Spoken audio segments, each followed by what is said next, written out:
سؤالي لك يا ابني، لماذا تقرأ؟ وما الذي يدفعك للقراءة وأنت ما شاء الله في هذا العمر المبكر جدا؟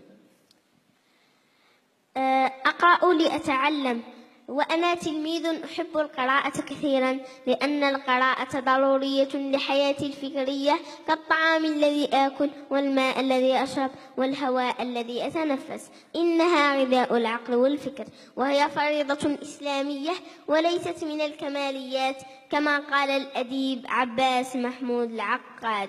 ولأن القراءة هي مقياس الحكم على الشعوب، ولذلك عندما سئل الفيلسوف اليوناني أرسطوطاليس كيف تحكم على إنسان، قال: أسأله كم كتابا يقرأ وماذا يقرأ. والشيء الذي يدفعني إلى القراءة هو حلمي المقدس الذي لا يمكن تحقيقه إلا بالقراءة، وهو أن أصير عالما كبيرا كأمثال الشيخ عبد الحميد بن باديس والشيخ محمد بن إدريس الشافعي والشيخ محمد بن إسماعيل البخاري وغيرهم من العلماء.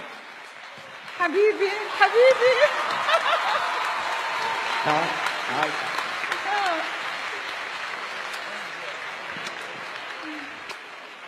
تمنيته لو أنه ابني.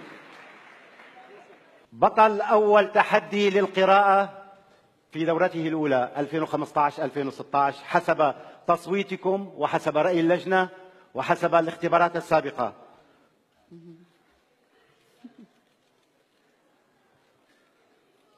محمد جلود من الجزائر.